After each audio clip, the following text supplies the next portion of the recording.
नमस्कार, दूरदर्शन के कार्यक्रम नमस्कार एमपी में आप सभी का स्वागत है। मैं हूं आपके साथ प्रिया।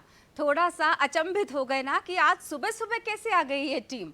दरअसल आपको बता दें, ये हमारा सुबह का पहला एपिसोड है। 8 बजे से 9 बजे तक अब आप सोमवार से शनिवार तक हमारे कार्यक्रम नमस्कार एमपी को देख पाएंगे, जो कि 12 बजे से 1 बजे तक आप सजीव फोन इन प्रोग्राम इसे देख रहे थे। अब उस 12 से 1 की बजाय आप रोजाना सुबह 8 बजकर 9 बजे तक आप इस कार्यक्रम को देख पाएंगे, जिसका नाम है नमस्कार एमपी। तो सबसे पहले वही फोन नंबर्स हैं, नोट कर लीजिएगा।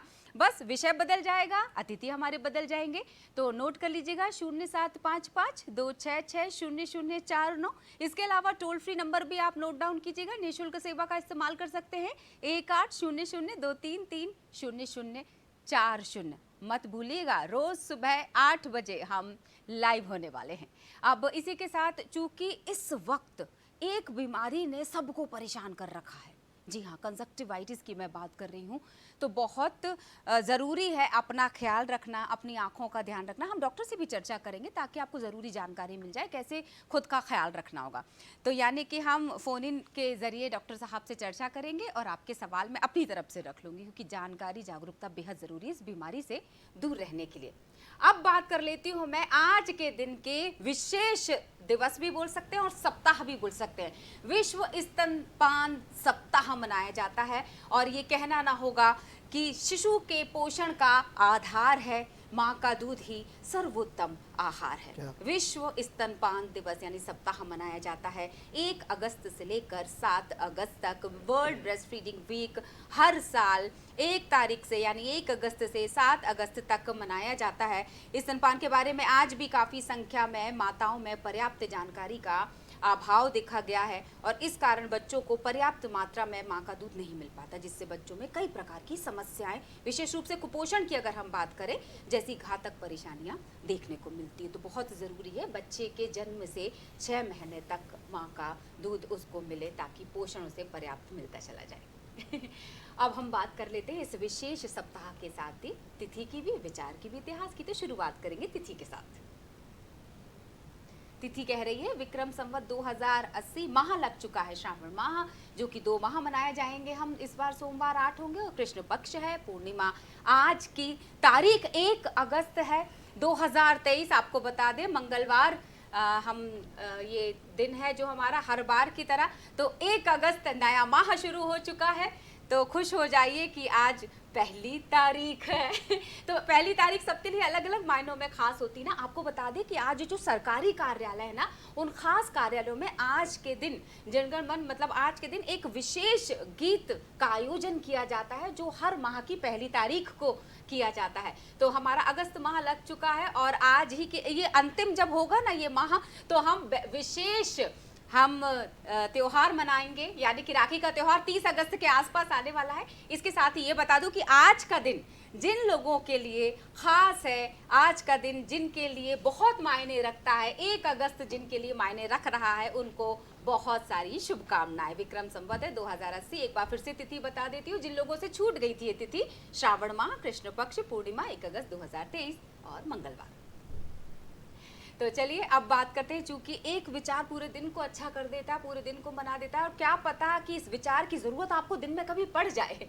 तो दिन की शुरुआत में आज का विचार, तो आज का विचार कुछ इस तरह है कि किसी देश की महानता और उसकी नैतिक उन्नति का अंदाजा हम वहां जानवरों के साथ होने वाले व्यवहार से लगा सकते हैं।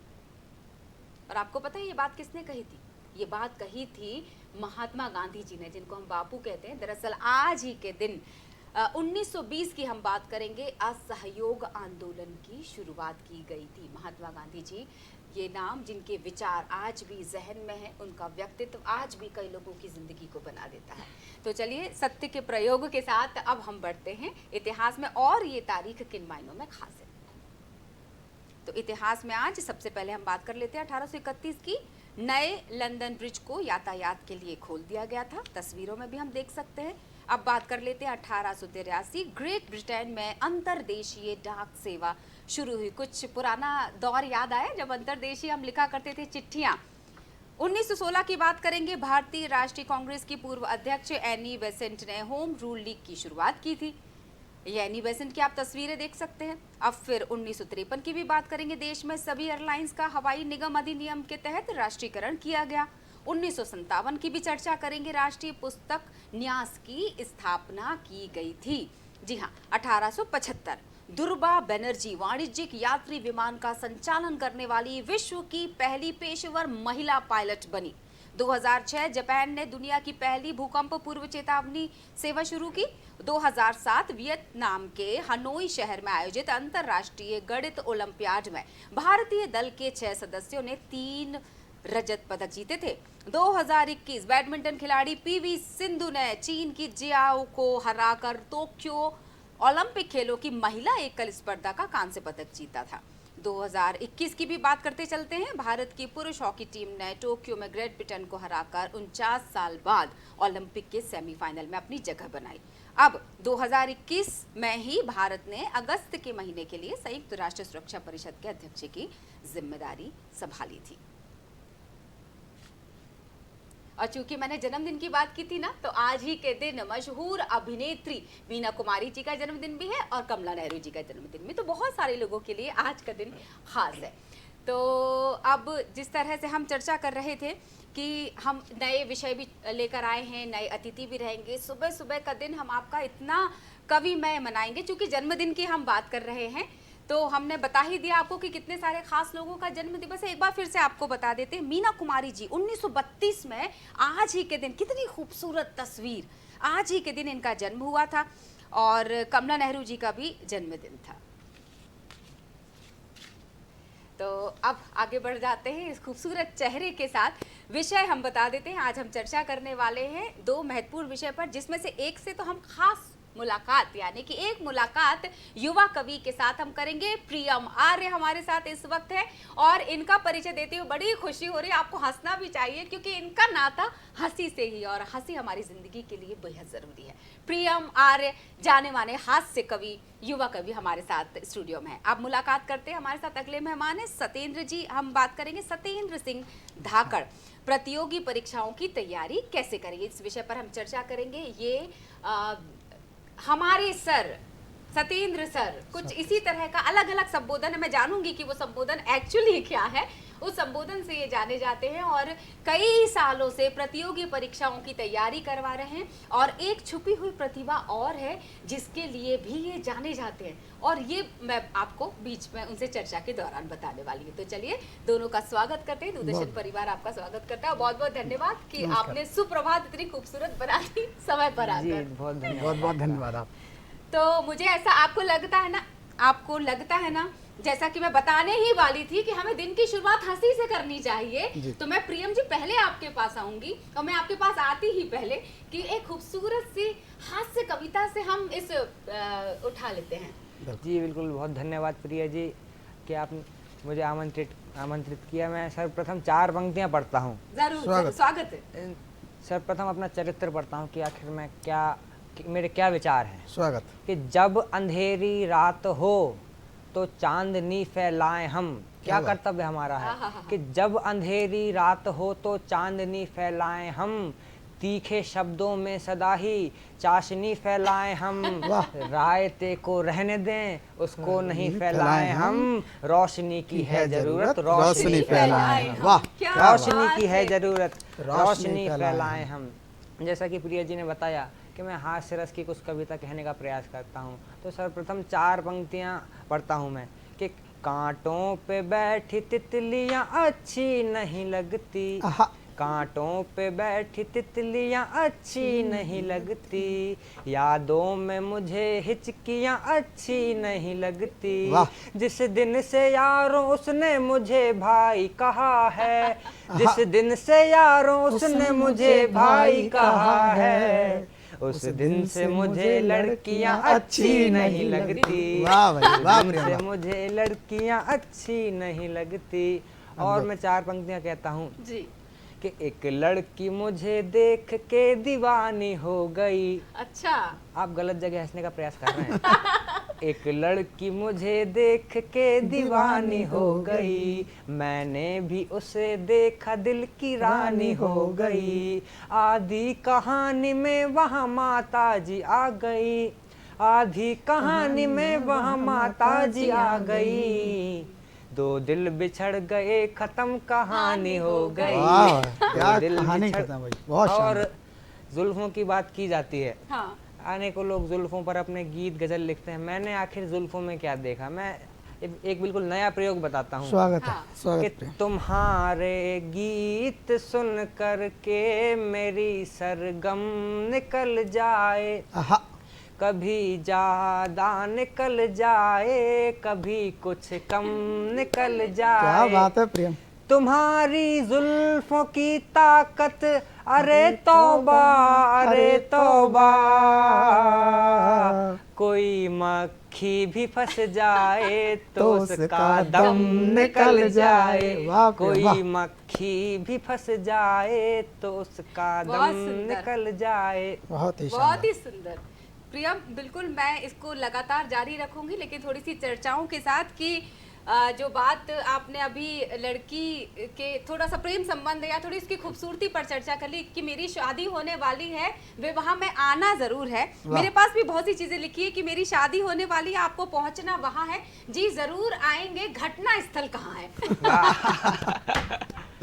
वाह। और इसी के साथ सत्येंद्र जी आपके पास आ जी, जाती हूँ। नमस्कार। थोड़ा सा एक ऐसा विषय जिसमें करियर बनाया जा सकता जी, है। जी। करियर तो बिल्कुल, कविता के बिल्कुल। क्षेत्र में भी बनाया जा सकता है, बिल्कुल, साहित्य के क्षेत्र में भी बनाया जा सकता है, लेकिन खास तौर से अगर हम प्रतियोगी परीक्षाओं की बात बिल्कुल, करें, बिल्कुल। कैसा अनुभव रहा? और अभी चूंकि मेंस की तैयारी बहुत सारे बच्चे कर रहे हैं, तो बिल्कुल। कहाँ कमी देखते हैं आप और कहाँ की खूबियां एक बार में सफलता दिला देती है? मैम, पहले तो जिन लोगों ने प्री निकाला उन सबको शुभकामनाएं। और इस वर्ष चूंकि मुझे ऐसा देखने को, मुझे क्या आप सभी लोग इस बात के साक्षी हैं जी। कि ये वर्ष प्रतियोगी परीक्षा की तैयारी करने वाले बच्चों के लिए कुंभ की तरह से आया है। इस बार ढेर सारी आपने देखा होगा कि भर्तियां निकली हुई हैं, हर 15 दिन 20 दिन के बीच में कोई न कोई परीक्षा हो ही रही है। तो ऐसे परीक्षा के दौर में बच्चे अपने आप को मेंटेन कर पाएँ, एक पेपर दे रहे हैं, उसके बाद दूसरा दे रहे हैं, फिर तीसरा दे रहे हैं, उनके बीच में असफलताएं भी मिलती हैं, कुछ बच्चे सफल भी हो रहे हैं। इन सबको मैनेजमेंट चलते हुए अगर बच्चे कर पा रहे हैं, बड़ी बात है। मैं आपके सवाल पर सीधा आता हूं कि बच्चों को क्या करना चाहिए और कहाँ कमी है। तो देखिए मैम, जो लगातार काम कर रहे हैं, जो पिछले 3-4 साल से लगातार काम कर रहे हैं, अपनी तैयारी पर लगे हुए हैं, उनको कहीं कोई दिक्कत नहीं है। दिक्कत उन लोगों को जो अचानक से अभी जागे हैं, 6 महीने पहले उनको लगता है कि अचानक से 6 महीने में पीएससी या यूपीएससी जैसा बड़ा एग्जाम निकाल देंगे। तो अगर वो टैलेंटेड हैं तो प्री तो निकाल देंगे, लेकिन मेंस में उनको प्रॉब्लम आने वाली है। बिल्कुल सही। ठीक। और मेंस में भी अगर वो लिखने का प्रयास करते हैं, वो वहाँ तक पहुँचते हैं, तो उनको इंटरव्यू में प्रॉब्लम आने वाली है। हाँ। क्योंकि इतना बड़ा एग्ज़ाम है जिसका रोड में बहुत लंबा है। इसके लिए मैं तो बच्चों से हमेशा यही कहता हूँ कि आप बहुत पहले से प्लानिंग करके रखिए। इवन जब आप बोर्ड एग्ज़ाम के ड्यूरेशन में रहते हैं 11-12, तब से आपके दिमाग में होना चाहिए कि आप क्या करना चाहते हैं। वहाँ से आपकी पूरी की पूरी प्लानिंग। अगर बच्चा जेईई नीट में जाना चाहता है तो उसका एक अलग ट्रैक है। अगर बच्चा सिविल सर्विसेज की तैयारी करना चाहता है तो उसका अलग ट्रैक है, और वो ट्रैक पहले से ही तय होना चाहिए। इसमें फैमिली, हाँ। टीचर्स और खुद, इन तीनों का अहम योगदान होना चाहिए। सही। ये तीनों मिलजुल करके ये तय करें कि हमें करना क्या है। अगर ये सवाल का जवाब वो खोज पाए तो फिर आसानी होती है अपने मकसद को प्राप्त करने में। अभी जो भटक रहे हैं ये वही लोग हैं जिनको सटीक मार्गदर्शन नहीं मिला। तो सटीक मार्गदर्शन के लिए क्या है, मैंने कहा कि फैमिली बैकग्राउंड भी मायने रखता है। कुछ बच्चों को सिर्फ इतना सा है कि भाई 90% तो बना लिया 12th में, उसके बाद उनसे किसी ने कहा कि आप ऐसा करिए, डॉक्टर बन जाइए, तो बच्चे डॉक्टर बनने के लिए नीट की तैयारी में चले जाते हैं। किसी ने कहा कि हमारे परिवार में एक इंजीनियर है तो आप इंजीनियरिंग कर लीजिए, या पीएससी यूपीएससी। ऐसे बच्चे मतलब टारगेट तो बड़ा एग्जाम करते हैं, लेकिन एक्चुअल में उनका इंटरेस्ट कहाँ है, उनके अंदर की स्ट्रेंथ क्या है।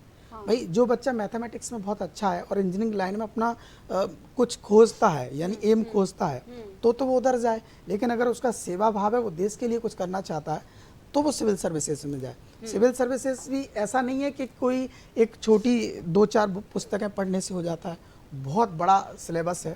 बहुत बड़े सिलेबस में भी देखा जाए तो मुझे लगता है कि 6वीं क्लास से लेकर के 12th क्लास तक की संपूर्ण एनसीईआरटी का ज्ञान होना चाहिए, न केवल एक सब्जेक्ट, उसमें भी सारे सब्जेक्ट आते हैं। जैसे आपको पूरा का पूरा साइंस, सोशल साइंस, हिंदी, अंग्रेजी, कंप्यूटर, मैथ्स, रीजनिंग, दुनिया भर की हर चीज़ में आप पारंगत हो तब आप बड़े एग्जाम के लिए तैयार हो। बिल्कुल सही बात ठीक। है, ये बेसिक मुझे ऐसा लगता है, इसका बिल्कुल ध्यान basic, बिल्कुल रखना चाहिए। बिल्कुल मैम। प्रियम जी पर मैं वापस आ जाती हूँ। प्रियम जी, आप भी एमएससी के स्टूडेंट हैं, यानी अभी चूंकि परीक्षाओं की तैयारी की बात हो रही है, आप भी उसी में उलझते होंगे परीक्षाओं में। आप परीक्षाओं को भी हास्य की कविता के जैसा ही लेते हैं या उसमें थोड़ा गंभीर हो जाते हैं परीक्षा देते वक्त? जी निश्चित रूप से जब परीक्षा की बात आती है तो गंभीर होना बनता है, परंतु अगर हमारी पहले से कुछ तैयारी हो, पहले से हमने पढ़ रखा हो, शुरुआत से जैसे जैसे क्लासें बढ़ती जाती हैं, हम अगर वैसा वैसे पढ़ते जाते हैं तो निश्चित रूप से हमें परीक्षा के समय ज़्यादा गंभीर होने की आवश्यकता नहीं होती है। और जब अंत समय में हम प्रयास करते हैं कि अंत के 1 सप्ताह या 5-7 दिन में हम पढ़ के परीक्षा पास कर लेंगे, तो उसमें करने को तो कर लेते हैं, परंतु उसमें थोड़ी हेक्टिक कंडीशन हो जाती है, यानी दबाव अधिक आ जाता है और तब थोड़ा गंभीर होना पड़ता है, अन्यथा तो हाथ से रस चलता ही है। जैसे मैं कुछ बिल्कुल मेरा इशारा उन्हीं पंक्तियों की मैं तरफ कुछ है। और पंक्तियां आपको बिल्कुल सुना देता हूँ जी। कि प्रेमिका की जीवन में बहुत भूमिका होती है। दर्शकों को बता देते हैं, भूमिका इसलिए भी है कि आज का दिन भी खास है, तो उस दिन का जिक्र करते हुए इसको संदर्भ के तौर पे ले लेते हैं। जी बिल्कुल, मैं 4 पंक्तियां, आज शायद नेशनल गर्लफ्रेंड डे है। मैं 4 नेशनल पंक्तियां गर्लफ्रेंड डे। मैं बिल्कुल 4 पंक्तियां सुनाता हूँ जी कि आखिर व्यक्ति के चेहरे पर मुस्कान कब आती है। जी। कि खुल के जीने लगा, खुल के गाने लगा, वाह। जिंदगी का मजा मुझको आने लगा। वाह। कैद थी जिंदगी प्रेम के जाल में, जब से ब्रेकअप हुआ क्या बात मुस्कुराने है, लगा। वाह। जब से ब्रेकअप हुआ, और साहब डिजिटल इंडिया का ज़माना है, आखिर हम लड़कों को किन समस्याओं का सामना करना पड़ता है प्रिया जी। मैं बिल्कुल एक विशुद्ध हास्य रस का मुक्तक पढ़ता हूँ और कि तस्वीर मैंने देखी आंखें जगा जगा के। सर जी का और ध्यान चाहता हूँ। तस्वीर मैंने देखी आंखें जगा जगा के, कोई और देख ना ले सबको भगा भगा के। पहले तो सोचते थे कुदरत का करिश्मा है, पागल बना दिया है फिल्टर लगा लगा के। पागल बना दिया है फिल्टर लगा लगा के। और अभी सत्येंद्र जी परीक्षाओं की बात कर रहे थे, परीक्षाओं में किस प्रकार सफल हुआ जाता है, तो मैं एक और उसमें पॉइंट ऐड करना चाहता हूँ कि किन बातों का और ध्यान रखा जाए। मैंने किन बातों का और ध्यान रखा, मैं 4 पंक्तियां और पढ़ता हूँ जी।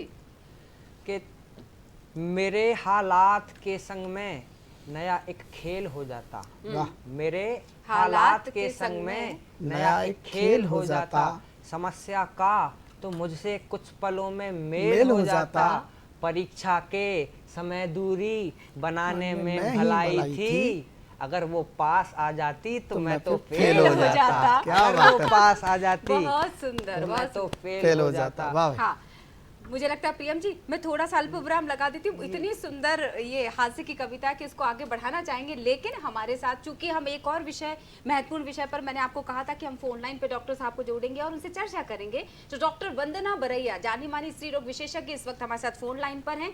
और आज का जो सप्ताह मैंने आपको बताया शुरू में कि विश्व स्तनपान दिवस सप्ताह मनाया जा रहा है 1 तारीख से लेकर 7 तारीख तक, तो उस पर हम चर्चा करेंगे। बहुत बहुत स्वागत है वंदना मैम। वंदना जी बहुत बहुत स्वागत है। धन्यवाद। नमस्कार मैडम। नमस्ते वंदना जी, क्या कहना चाहेंगी इस सप्ताह को लेकर? क्या जरूरत पड़ी? कई सालों पहले इस सप्ताह की शुरुआत की गई थी, जबकि ये अच्छी तरह वाकिफ हैं आप सभी माएँ कि बच्चे को 6 महीने तक माँ का दूध पिलाया जाना है, फिर भी जागरूकता की कमी। जागरूकता की कमी के कारण क्या है, पहले आज से कई सालों पहले तो इन सब चीजों की जरूरत भी नहीं पड़ती थी, पर चाहे तो टाइम का की रिक्वायरमेंट कह लें या फिर मॉडर्नाइजेशन कह लें, कई बार मदर्स चार्ट पर भी बच्चे को ब्रेस्ट फीडिंग नहीं करा पाती हैं, तो केवल उनको अवेयर कराना कि नहीं ये बच्चे के लिए बहुत ज्यादा जरूरी है। कहा जाता है कि ये जो फर्स्ट मिल्क है जिसमें कि कोलेस्ट्रॉल रहता है, ये तो बच्चे के लिए अमृत समान है। लेकिन ये बच्चा है, ये ब्रेस्ट मिल्क यदि फर्स्ट स्टार्टिंग से ही हम बच्चे को ब्रेस्ट फीडिंग कराते हैं तो बच्चे को लाइफ लॉन्ग तक इम्यूनिटी डेवलप हो जाती है, तो बहुत सारी बीमारियों से बच्चे का बचाव हो जाता है। मदर में और बच्चे में बहुत अच्छी बॉन्डिंग बनती है। तो इन सब चीजों के लिए जरूरी है कि हम मदर को जागरूक कराएं, जी ज्यादा से ज्यादा बच्चों को ब्रेस्ट फीडिंग कराएं अपने। जी। वंदना जी, आप बीमारियों का जिक्र कर रही थी, तो कुछ खास बीमारियां हैं जिनके बारे में हम दर्शकों को बताना चाहें? जैसे कि जो बच्चे मदर फीड नहीं करते हैं, जनरली उनमें डायरिया जैसी या निमोनिया जैसी बीमारियां बहुत कॉमन हो जाती हैं। हाँ। बच्चे यदि मदर फीड नहीं कर रहे हैं तो वो जाहिर सी बात है टॉप फीड लेंगे। हाँ। अक्सर क्या करती है मदर, कंफर्ट रहती है कि हाँ बच्चों को बॉटल फीड कराते हैं, मिल्क बनाया बॉटल में दिया बच्चों को पिला दिया, इसके कारण उनमें लूज मोशन जैसी बीमारियां, उल्टियां होना ये बहुत कॉमन हो जाती हैं। या फिर निमोनिया भी बहुत कॉमन हो जाता है। तो इन सबसे बचाव के लिए ये है कि हम बच्चों को मदर फीड कराएं। बिल्कुल। वंदना जी, जहाँ पर इस तरह जो हम देखते हैं कि माओ में शायद कुछ समस्या आती है, तो मदर मिल्क बैंक करके एक ये इस तरह की प्रोसेस शुरू की गई है। हाँ हाँ, कुछ तो- मदर्स ऐसी होती हैं जनरली, जैसे कि बहुत ज्यादा जो ऐसे केसेस देखे जाते हैं, जैसे सिजेरियन डिलीवरी हुआ जी। तो नॉर्मल उनकी डाइट नहीं हो पाती है, या फिर स्टार्टिंग से ही क्योंकि मदर को दर्द रहता है या मूवमेंट प्रॉपरली वो फर्स्ट डे से नहीं कर पाती है, जिसके कारण उनमें ब्रेस्ट सिक्रेशन, मिल्क सिक्रेशन उतने अच्छे से नहीं हो पाता है। और मिल्क सिक्रेशन ना होने के कारण बच्चों को ब्रेस्ट फीडिंग भी नहीं करवा पाती हैं। तो ऐसे केसेस में फिर गवर्नमेंट ने मिल्क बैंक बनाए हुए हैं, जी जहाँ से ऐसे बच्चों के लिए मिल्क अवेलेबल रहता है। जी जी बिल्कुल। और इसके अलावा कुछ सावधानियां रखने के बारे में बताएंगी क्या, कि किस तरह से मुझे अच्छी तरह याद है और मैं अच्छी तरह इस बात को समझती हूँ बीइंग फीमेल, कि एक अलग बॉन्डिंग होती है उस वक्त जब माँ सर पर हाथ फेर रही होती है, बच्चा उसके नजदीक होता है। ये बात तो खैर बिल्कुल सच है। बच्चा कितनी भी तकलीफ में हो, यदि बच्चे को हाँ ये बच्चा गिर जाए या फिर फीवर है उसे या कोई भी तकलीफ हो, यदि बच्चे को फीडिंग कराने लगती है मदर, तो उसकी आधी से ज्यादा तकलीफें तो ऐसे ही ठीक हो जाती हैं। बिल्कुल। बच्चे में मानसिक विकास ज्यादा अच्छी तरह से होता है, शारीरिक विकास तो होता ही होता है, मानसिक विकास के लिए भी ये बहुत अच्छा है। तो इसलिए ब्रेस्ट फीडिंग बेस्ट है। जी जी। ऐसी मदर्स जो कि ब्रेस्ट फीडिंग नहीं करवा पा रही है, कि वो उनके लिए या किसी भी कारण से, जैसे कि मदर मेंटली रिटार्डेड है या मदर में कुछ ऐसी बीमारियां जैसे ट्यूबरकुलोसिस है, हाँ तो ऐसे ही केसेस में हमें बेबी को स्टॉप फीड देना है। जी अदरवाइज कोशिश करना है कि बेबी को मदर फीड ही दिया जाए। बिल्कुल। बहुत अच्छी जानकारी दे दी मैम आपने। मुझे लगता है कि ग्रामीण क्षेत्र की महिलाएं, खासतौर से वर्किंग मदर्स की अगर मैं बात करूं, तो जहां अहमियत आपकी है, जहां ज़रूरत आपकी है, वहां तो समय देना ही पड़ेगा। बहुत बहुत शुक्रिया आपसे जुड़ने के लिए। वर्किंग वुमेन्स के लिए गवर्नमेंट जी। 6 मंथ का तो मैटरनिटी लीव देती है, वो केवल इसीलिए है बिल्कुल बच्चे सही। का जो मौलिक अधिकार है बच्चा उससे वंचित ना रह जाए। बिल्कुल। बहुत बहुत शुक्रिया मैम। डॉक्टर वंदना बरैया, जानी मानी स्त्री रोग विशेषज्ञ, इस वक्त हमारे साथ फोन लाइन पर थी, जो तमाम जानकारी हमारे साथ साझा कर रही थी। हम वापस आ जाते हैं प्रतियोगी परीक्षाओं पर। हम परीक्षाओं की बात करें, और अक्सर ऐसा देखने को मिलता है सत्येंद्र जी, कि जब परीक्षाओं में असफल हो जाते हैं बच्चे तो निराश हो जाते हैं, और जी। निराशा किसी भी ओर ले जा सकती है। उस वक्त बच्चे पर ध्यान देना, और खुद बच्चा भी इस तरह के प्रबंधन से हो, स्व प्रबंधन जिसकी हम बात करते हैं, कि उस सफलता को झेलना सीखे, उसका सामना करना सीखे। आप बतौर मेंटर किस तरह से हेल्प कर माध्यम से, इस स्टूडियो के माध्यम से सभी प्रदेश के बच्चों को यही कहना चाहूँगा कि जो लोग असफल, उन्हें थॉमस एल्वा की कहानी को सुनना चाहिए और पढ़ना चाहिए। ये वो वैज्ञानिक थे जिन्होंने हमें, हमारी पूरी दुनिया को रोशनी के लिए पहला बल्ब दिया। हाँ। और उनके बारे में कहा जाता है कि लगभग उनकी ज़िंदगी में 1000 बार असफलता उनको प्राप्त हुई। यानी जो इंसान 1000 बार असफल हुआ, उसके बावजूद भी वो टिका रहा, और अंत में जाकर उसने बल्ब जैसी रोशनी इस पूरी दुनिया को दी। तो एक दो असफलताएं ज़िंदगी में, ऐसा कौन व्यक्ति है जिसकी ज़िंदगी में असफलताएं नहीं आती? सही बात है। होती हैं। उनसे इतना निराश होने की ज़रूरत नहीं है कि हम कुछ नेगेटिव या बहुत नकारात्मक कदम उठाएं। उनके लिए मैं एज अ पोइट कुछ बीच बीच में अरे बच्चों को, बिल्कुल बिल्कुल, मैं दर्शकों को, जो मैं बात शुरुआत में कर रही थी, जी, जी। कि इनका एक परिचय, और इस परिचय में एक हिस्सा कवि के तौर पर भी जुड़ता है, और ये कई बार अपने क्लास का माहौल भी बदल देते हैं। अगर मंच की बात करूं तो बड़े बड़े मंच पर भी कविता पाठ पढ़ चुके हैं, और मैं आपसे जरूर सुनूंगी, लेकिन ये हमारे साथ एक कॉलर जुड़ चुके हैं, जी, और जी, ये बिल्कुल। प्रतियोगी परीक्षाओं से भी जुड़ा हुआ एक सवाल करना चाहते हैं। तो बहुत बहुत स्वागत है आपका, और मैं चाहूंगी कि संक्षिप्त में अपना सवाल रख लें। जी नमस्कार। नमस्ते जी, बताइएगा सवाल क्या है? नमस्कार, मेरा जी जी मेरा- सवाल मेरा कीजिए। प्रश्न दोनों लोगों से एक छोटा सा प्रश्न है। जी। पहले सत्येंद्र जी से ये प्रश्न है जी। कि सर ने बताया वो एक शिक्षक है, तो मेरा ये उनसे पूछना है कि ऑनलाइन और ऑफलाइन शिक्षा में हाँ कौन सी शिक्षा प्रभावित होगी? प्रभावी। जी बहुत बहुत और शुक्रिया।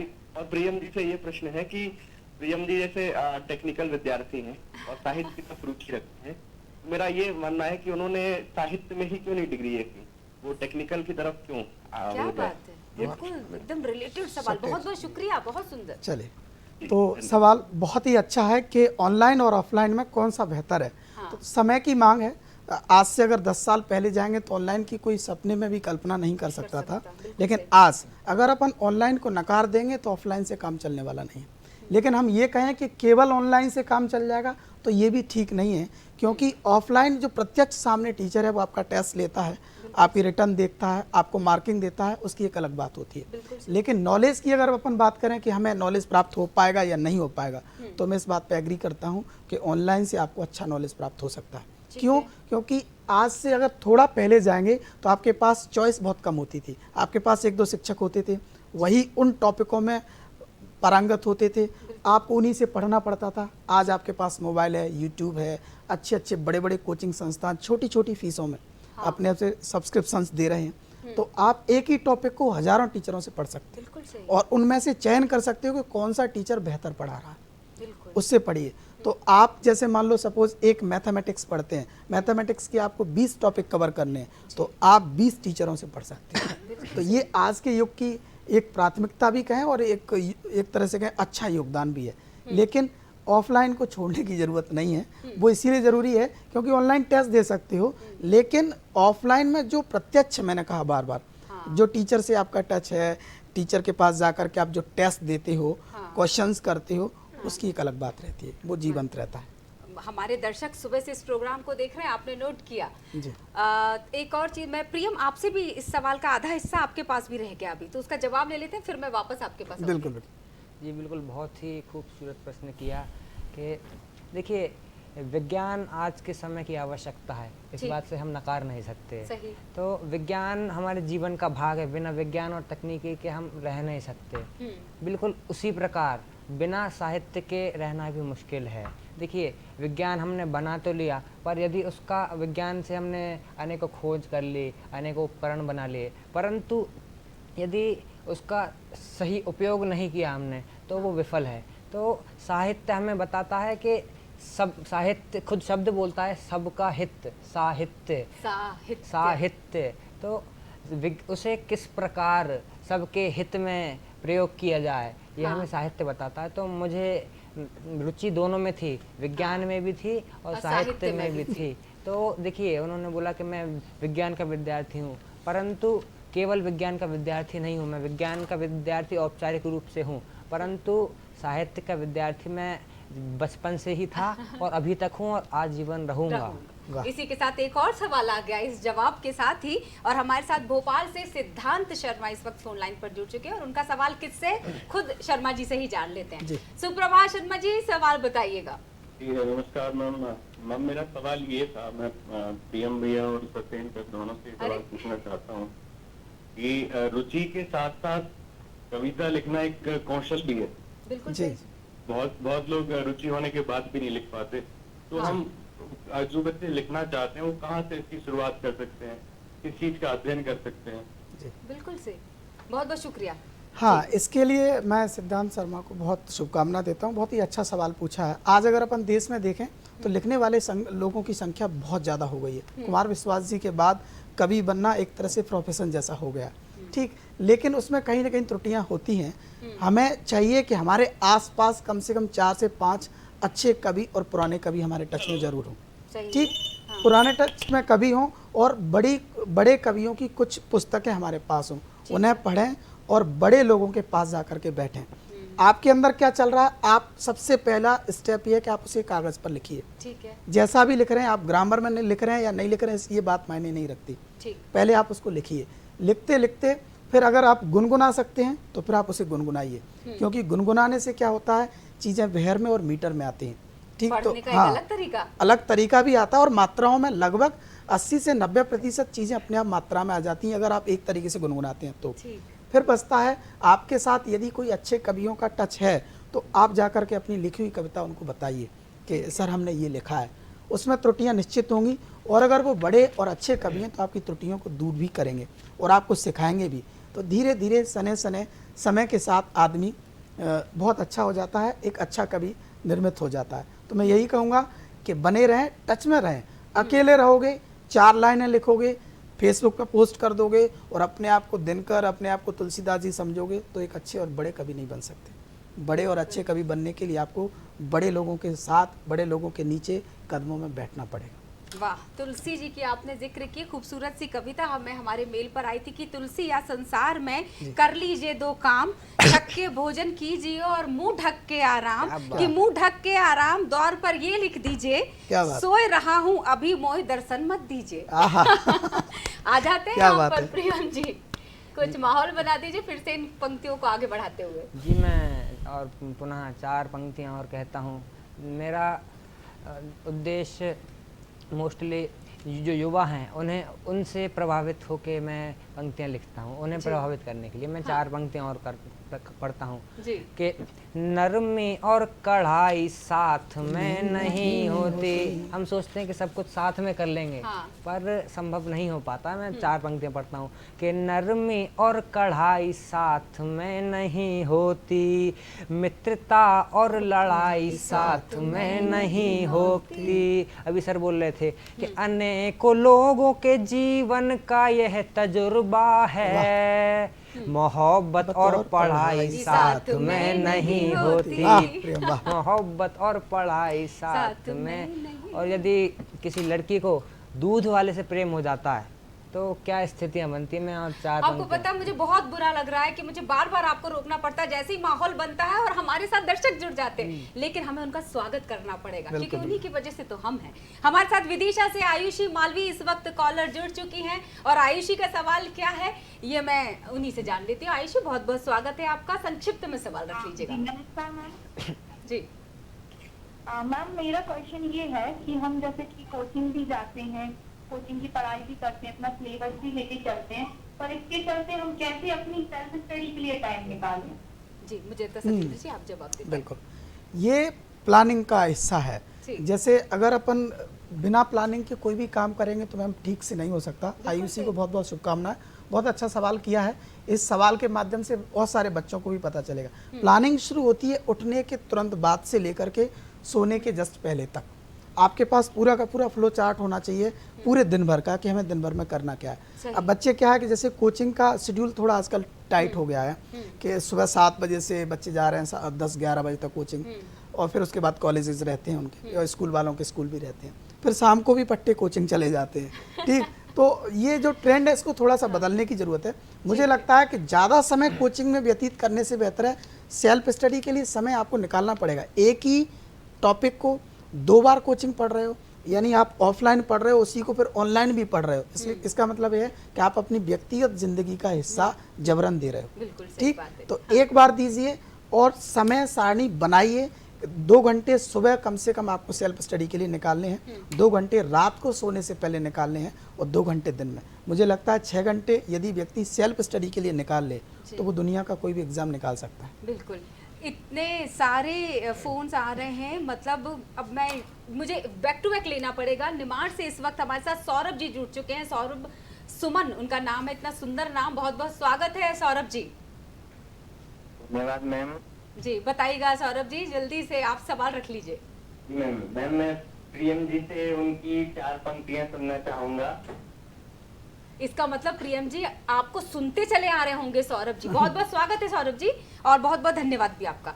चलिए जी, मैं 4 पंक्तियाँ सुनाता हूँ जो बहुत अच्छे दर्शक हैं, मतलब बहुत चाहने वाले हैं। उनकी पसंदीदा 4 पंक्तियाँ मुझे ध्यान है तो मैं उन्हें सुना देता हूँ कि कांटों पे बैठी तितलियाँ अच्छी नहीं लगती, यादों में मुझे हिचकियाँ अच्छी नहीं लगती, जिस दिन से यारों उसने मुझे भाई कहा है, जिस दिन से यारों उसने मुझे भाई कहा है, उस दिन से मुझे लड़कियां अच्छी नहीं लगती। ये थी उनकी पसंदीदा पंक्ति।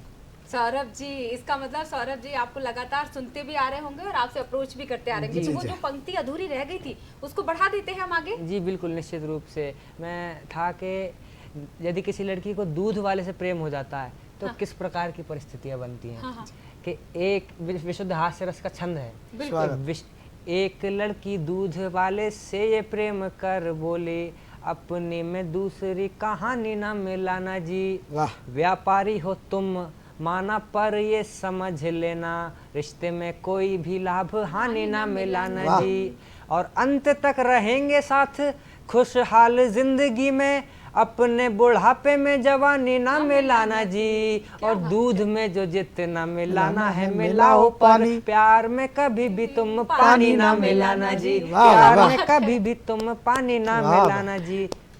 और 4 पंक्तियां पढ़ता हूँ कि जी। आखिर सबसे नादान लोग कौन होते हैं। मैं 4 पंक्तियां और पढ़ता हूँ कि अपनी किस्मत के मारे वही लोग हैं। वाह। तो किस्मत के मारों को थोड़ा सा हम वहीं पर रोक देते हैं क्योंकि हमारे साथ डॉक्टर परेश जुड़ चुके हैं, नेत्र रोग विशेषज्ञ हैं और विशेष रूप से समय निकाला है उन्होंने हमारे दर्शकों के लिए, क्योंकि मैंने शुरुआत में कहा था कि एक बीमारी ने सबको परेशान कर रखा है, कंजक्टिवाइटिस। तो हम बात कर लेते हैं। डॉक्टर परेश, बहुत बहुत स्वागत है आपका। थैंक यू मैडम, बहुत बहुत धन्यवाद मुझे यहाँ बुलाने के लिए। डॉक्टर साहब बता दीजिए कि कैसे हम देखभाल करें, क्योंकि इस वक्त हर इंसान डरा हुआ है आंख से आंख मिलाने के लिए। सबसे पहली तो बात ये मैं क्लियर करना चाहता हूँ कि आंख से आंख मिलाने से कभी ये बीमारी नहीं फैलती। ये अच्छा। बहुत बड़ा मिसकंसेप्शन है कि जिसकी आंखें आई हुई है या फिर जिसको कंजक्टिवाइटिस है, अगर जी। उसको हमने दूध दिया तो हमें भी कंजक्टिवाइटिस हो जाएगा। हाँ तो ये बेसिकली एक वायरल इन्फेक्शन होता है जी। मूल्य रूप से जो आंखों से आंसू आ रहा है, नाक से पानी आ रहा है, आंखों से जी। प्याज आ रहा है, अगर उसको हमने हाथ लगाया तो वही हाथ हमने हमारी आंखों पे लगा लिया, हाँ पूर्ण रूप से ये इसी तरीके से फैलता है। जी बिल्कुल। तो यानी कि ये इसको- गलत फहमी है कि अगर किसी को कंजक्टिवाइटिस है और अगर उसको देख लिया, उसकी आंखों में देख लिया, तो मानकर चलिए कि आपको हो जाएगी कंजक्टिवाइटिस, आपको हो जाएगा, तो ये गलत है।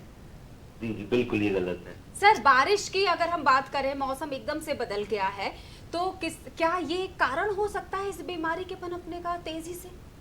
हाँ जी, बारिश मुख्य कारण है और जी। बारिश से ज्यादा जहाँ जहाँ पे पानी इकट्ठा हो रहा है, जहाँ जहाँ पे फ्लडिंग सिचुएशन आ रही है या फिर ड्रेनेज सिस्टम प्रॉपर नहीं है और जी। पानी इकट्ठा हो रहा है, हाँ। ये मुख्य कारण है और इसी वजह से इस सीजन में ये काफी ज्यादा फैला हुआ है। बिल्कुल, यानी कि तेज बारिश जो इस मौसम में होनी चाहिए थी, सावन का माह कहा जाता है, और वहाँ हम धूप देख पा रहे हैं, शायद मौसम में ये बदलाव इसका कारण हो सकता है। हाँ जी बिल्कुल। डॉक्टर साहब, कैसे सावधानी रखें? मान लीजिए जिनको अभी तक ये बीमारी नहीं हुई है, तो मुझे लगता है ये इंपॉर्टेंट सवाल का मैं जवाब आपसे ले ही लेती हूँ। बिल्कुल मैडम, तो हम लोग एक बहुत ही बड़ी महामारी जो कोविड हुई थी उससे हाँ। हम पार कर चुके हैं। तो हाँ। सेम हमको जो हमने कोविड में प्रोटोकॉल फॉलो किए थे, हमें वही सारे प्रोटोकॉल इसमें फॉलो करने हैं। हमें बार बार हाथ धोना है, हमारे जो भी कपड़े चश्मा है वो हमें किसी दूसरे इंसान से शेयर नहीं करना है। ठीक है। हमें बार बार अपनी आंखों पे और चेहरे पे हाथ नहीं लगाना है, क्योंकि उसी तरीके से बीमारी हमारे शरीर के अंदर जाती है। हाँ दूसरी चीज, जो हमारे साथी हैं जो कांटेक्ट लेंसेज यूज करते हैं, जी। अगर उनको कंजक्टिवाइटिस फिलहाल है तो वो कांटेक्ट लेंसेज यूज ना करें। ठीक है। मुख्य रूप से अगर आप अपनी हाइजीन, आई हाइजीन और आंखों की देखभाल प्रॉपर्ली करेंगे, आपका हाथ हमेशा स्वच्छ रहेंगे, तो ये बीमारी आपको नहीं हो सकती। बिल्कुल। आंखें तो वैसे भी बहुत सेंसिटिव मानी जाती हैं, बहुत ध्यान से उनको जैसे मला नहीं जाता आंखों को, या किसी भी तरह से अगर आपके हाथ वॉश नहीं है तो आंखों पर ना लगाएं। ये छोटी छोटी सावधानियां मुझे लगता है हमेशा ही इनका पालन किया जाना चाहिए, इन चीज़ों का। जी बिल्कुल, आपने जैसे बोला कि आंख बहुत ही एक सेंसिटिव और कोमल ऑर्गन है। अगर ये चीजें हम हमेशा फॉलो करेंगे तो कंजक्टिवाइटिस के अलावा जो और आंखों की मुख्य बीमारियां होती जी। हैं वो हमें नहीं होती। एक अंतिम सवाल आपसे कर लेती हूँ कि जो छोटे बच्चे होते हैं, मुझे अच्छी तरह पता है, हमारे पास एक समस्या, आप पता चला कि आप फोन लाइन पे जुड़ने वाले हैं, तो एक माँ ने सवाल किया कि उसकी 2 साल की छोटी बच्ची को कंजक्टिवाइटिस हो गया। अब उस बच्ची को कैसे समझाएं, उसकी आंखें सूज रही हैं, इसमें काफी दर्द भी होता है डॉक्टर साहब। हाँ जी मैडम, इसमें दर्द तो होता है और डेफिनेटली बच्चों को ये चीज समझाना मुश्किल है कि वो अपनी आंखों को नहीं छुए। हाँ। इसके लिए सबसे बेहतर चीज ये रहेगी कि क्योंकि अगर कंजक्टिवाइटिस है तो वो एक बर्फ को रुमाल के अंदर बांध के आंखों पे थोड़ी ठंडी सिंचाई करे। हाँ। उससे ये सूजन और जो आंखों में दर्द वगैरह है वो काफी ज्यादा खुजली भी कम होती हो है जाता आंखों है। में। जी जी। और अगर बच्चा है और उसको इन सब चीजों से आराम नहीं मिल रहा जी। तो एक आई डॉक्टर को दिखाना जरूरी है, क्योंकि कई बार बिना इलाज के ये बीमारी एक हाँ। गंभीर रूप भी ले सकती है। जी बिल्कुल। परी जी, ग्रामीण क्षेत्रों में जब ये इस तरह की समस्याएं आती है तो वहाँ तो जागरूकता की बेहद कमी होती है। उनको लगता है कि डॉक्टर के पास जाने की क्या जरूरत है, 3 या 4 दिन में ये अपने आप ठीक हो जाएगा। जी, ये एक मिथ नहीं है, ये फैक्ट है कि जो वायरल कंजक्टिवाइटिस होता है जी। एक अमूमन उसका कोर्स होता है। जैसे हमें सर्दी खांसी होती है बिना इलाज के वो 3 से 5 दिन के अंदर ठीक हो जाती है, उसी तरीके से कंजक्टिवाइटिस भी ठीक हो जाता है। लेकिन कुछ 10% मरीज ऐसे होते हैं जिनका ठीक नहीं होता और वो कॉम्प्लिकेट हो जाते हैं और वो करीबन 15 से 20 दिन भी चल सकता है। इसलिए इसका इलाज लेना जरूरी है। बिल्कुल, बहुत बहुत शुक्रिया सर। डॉक्टर परेश हमारे साथ, परेश निष्लानी जी हमारे साथ जुड़े हुए थे, जाने माने नेत्र रोग विशेषज्ञ, नेत्र रोग सर्जन है सर, और काफ़ी लंबे समय से लोगों की आंखों का ख्याल रख रहे हैं। मैं आपके पास आ जाती हूँ, चूँकि कविताओं का जिक्र किया था और हमने आपके परिचय के साथ शिक्षक और कवि शब्द सुना जी, हुआ है, तो क्यों ना आपसे भी हम, मौका है और दस्तूर है, तो खूबसूरत बिल्कुल सी बिल्कुल। कविता एक टॉपिक चल रहा था, मैं उसी पर कविताएं भी सुनाऊंगा। जी। टॉपिक था कि बच्चे नकारात्मक कदम उठाते हैं, हाँ। कुछ आत्महत्या तक कर लेते हैं जी, जी, जी। असफलता के कारण। हाँ। तो मैं कह रहा था कि उनको थॉमस एल्वा की कहानी का जिक्र करना चाहिए या पढ़ना चाहिए, सुनना चाहिए। कहते हैं कि लगभग 1000 बार असफल होने के बाद उन्होंने दुनिया को बल्ब दिया। सही। तो 1000 बार असफल होने के बाद इंसान बल्ब का आविष्कार कर रहा है, तो हम 2-3 असफलताओं से इतने परेशान क्यों होते हैं? बिल्कुल सही। ठीक, तो अगर परेशान हैं भी तो मेरी ये कविता सुने, आपके काम आएगी। स्वागत है। कि शोक नहीं करते हैं जग में हारों का ज्ञानी। 1-2 हार से क्या परेशान होना, कि शोक नहीं करते हैं जग में हारों का ज्ञानी, जीत मिली है उसको जिसने हार नहीं मानी। वाह। बिल्कुल सही। जीत मिली है उसको जिसने हार नहीं मानी। तेरी आंखें भीगी क्यों हैं, क्यों माथे पे सल, तेरी आंखें भीगी क्यों हैं, क्यों माथे पे सल, तू हीरा है तू चमकेगा आज नहीं तो कल। क्या क्या बात बात है, तू हीरा है वाह। तू चमकेगा आज आज नहीं तो कल, हर मुश्किल तेरी है प्यारे तू ही उनका हल, हर मुश्किल तेरी है प्यारे तू ही उनका हल, कोई साथ नहीं आएगा तू ही अकेला चल, क्या बात है। कोई साथ नहीं आएगा तू ही अकेला चल। बुरा वक्त है, बुरे वक्त में भी डटे रहो, अड़े रहो। हमारे कुल के नदीम साहब कहते हैं हाँ। कि मुश्किल कोई आन पड़ी तो डर जाने से क्या होगा, हम्म। मुश्किल कोई आन पड़े तो डर जाने से क्या होगा, जीने की तरकीब निकालो मर जाने से क्या क्या होगा। क्या होगा। बात है। हाँ, ठीक, हाँ, हाँ। तो समय कितना ही विपरीत हो, हाँ। समस्या कितनी विकराल हो, लेकिन जिंदगी का कोई विकल्प नहीं हो सकता। बिल्कुल सही। आपको किसी भी कीमत पर जिंदा रहना है और किसी भी कीमत पर अपने लिए जीना है और अपने मकसद के लिए जीना है। ना किसी के अभाव में जियो, ना ना किसी के प्रभाव प्रभाव में में जियो। जियो। जिंदगी आपकी है तो अपने ही स्वभाव स्वभाव में में जियो। क्या जियो, बात है, बस। वाह वाह। ये है। बहुत ही सुंदर। और ये अभाव से चलता हुआ मामला के लोग कहते हैं कि सफल और असफल के बीच का जो अंतर है वो क्या है। जी।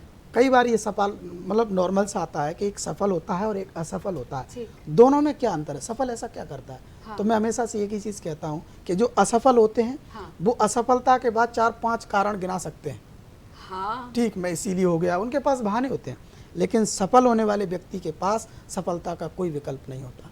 क्या वो एक ही बात लेके चलता है कि मुझे सफल होना है, मुझे पढ़ना है। उसके दिमाग में कभी निगेटिविटी आती ही नहीं है। फिर सवाल आता है कि वो ऐसा कर कैसे लेते हैं, उनके पास ऐसा क्या होता है कि निगेटिविटी उनके दिमाग में घर नहीं करती। हाँ। तो फिर आता है कि 2 लाइन जरूर, कि गजब का जोश, गजब का जुनून, गजब का उत्साह रखते हैं मंजिल को पाने वाले। गजब का जोश, गजब का जुनून, गजब का उत्साह रखते हैं मंजिल को पाने वाले, किसी आसमान से नहीं टपकते जमीन पर आसमान को छूने वाले। क्या बात है। हम ही लोगों के बीच में से होते हैं, हमारे अपने ही लोग होते हैं, उनको वो सितारे बनते हैं। क्यों? क्योंकि उनके पास नकारात्मकता बिल्कुल नहीं होती। एक और मुद्दा है जिसको बताना कविता के माध्यम से जरूरी है। जी, जी, आज मैं एक नए अवतार में हूँ, यहाँ जनरली ऐसी कविताएं कभी नहीं पढ़ता, लेकिन चूंकि एज ए शिक्षक आपके सामने बैठा हूँ तो मेरी जिम्मेदारी ज़्यादा बढ़ती है कि मैं उस गरिमा का भी पालन करूँ कि बच्चे आर्थिकता से परेशान हैं। हाँ।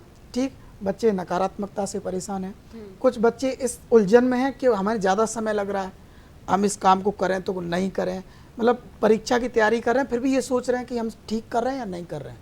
तो दोस्त, ये करने से पहले सोच लो जितना सोचना है। एक बार फील्ड में उतर गए फिर आपको ज़्यादा सोचने की ज़रूरत नहीं है। क्यों? क्योंकि रास्ता वो सरल सा नहीं खोजते। क्या बात है। रास्ता वो सरल सा नहीं खोजते, मुश्किलों में भी मंजिल नहीं छोड़ते।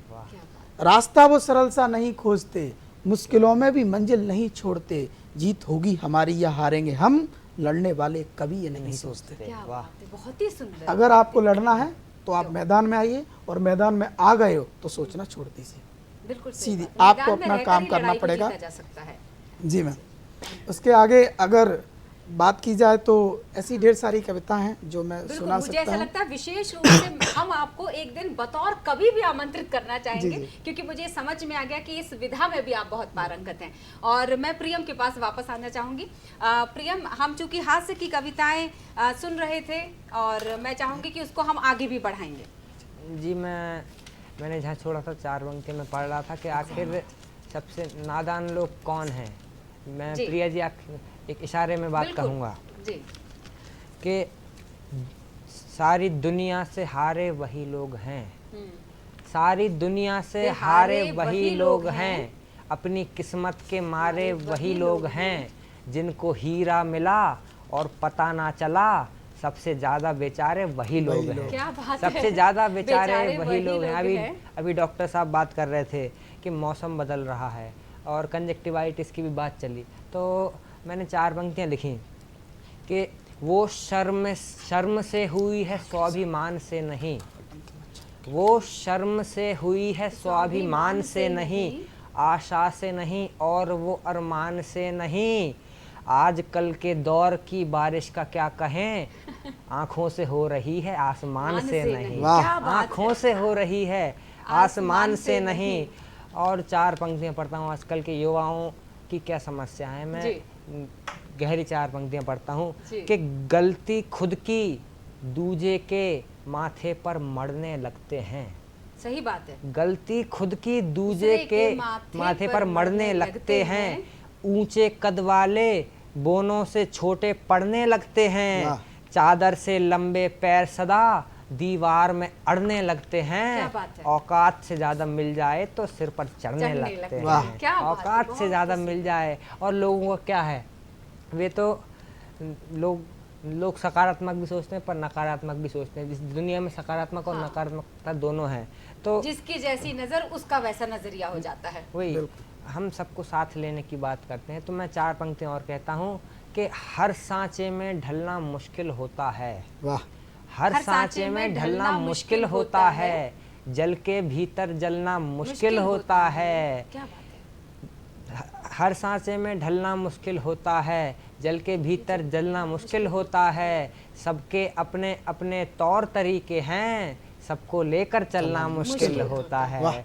सबको लेकर चलना मुश्किल होता है। और पानी में भी आग ढूंढ कर रख देंगे, पानी में भी आग ढूंढ कर रख देंगे, कोयल में भी काग ढूंढ कर रख देंगे, रातों को जो रोशन करता आया है, चंदा में भी दाग ढूंढ कर रख देंगे। क्या बात है। चंदा में भी दाग ढूंढ कर रख देंगे। बहुत बहुत शुक्रिया प्रियम। ऐसा लग रहा सुनते चले जाएं, लेकिन समय अब इजाजत दे रहा है। आखिरी सवाल आपसे रख लेती हूँ कि हालांकि पूरी ही बातचीत में आपने बहुत सारा मार्गदर्शन कर दिया बच्चों का, लेकिन आखिर में क्या कहना चाहेंगे? आखिर में बच्चों से यही कहूँगा कि 4 लाइनें सुनिए, इनको मूल मंत्र मानिए और जिस चीज़ में लगे हो लगे रहिए। क्या कि जीत होगी हमारी, जताते रहो, जीत होगी हमारी, जताते रहो, हौसला खुद का खुद ही बढ़ाते रहो। क्या बात है। जीत होगी हमारी, जताते रहो, हौसला खुद का खुद ही बढ़ाते रहो, छोड़कर सारी दुनिया वही बस दिखे, छोड़कर सारी दुनिया वही बस दिखे,